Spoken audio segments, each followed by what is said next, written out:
I was sitting around, thought of a little story. Thought I might do a story time. Back in the late 70s, early 80s, my grandparents had a piece of property in a place called Aiken, South Carolina.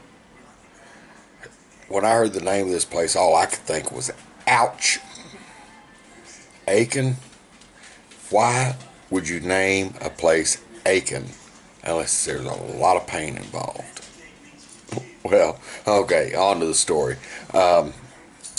This piece of property, my mother decided she wanted to purchase this piece of property off my grandparents.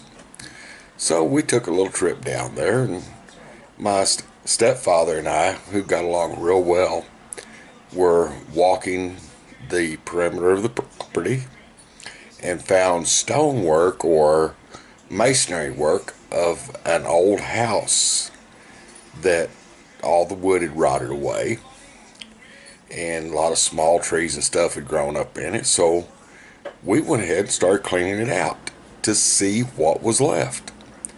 And my mom and him decided that they wanted to rebuild the wooden portion of this house and, move in it.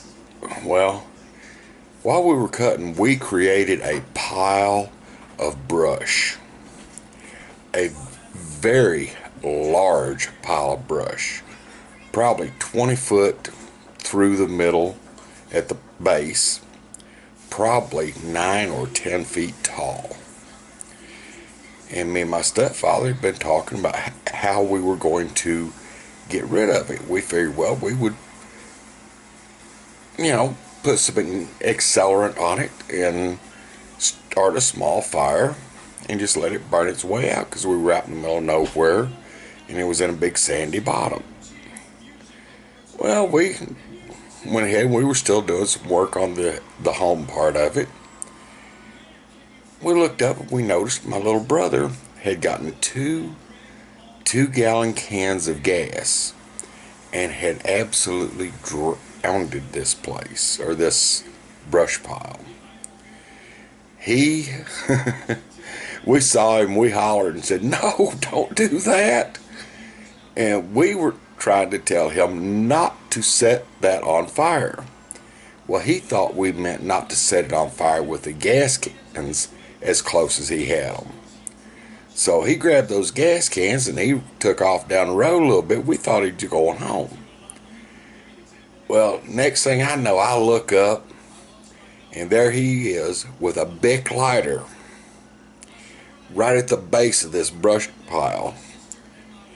He flicked that lighter, and when he did, there was the awfulest explosion. Rumbling, I mean, you could hear this for a mile away or more.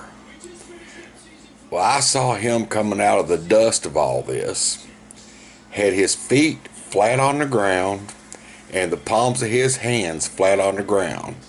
Now, if you can imagine this, he was doing the 30-second mile on his hands and feet. Dust, sand flying everywhere, him rolling and flopping.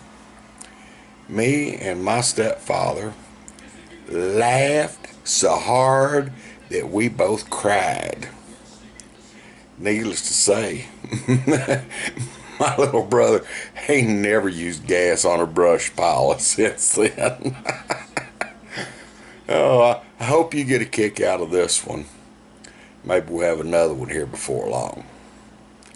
Hopefully you'll subscribe to my channel. Hopefully you'll give me a thumbs up. Give me a comment. Share my videos. Let's get this thing rolling. See y'all in the next story time.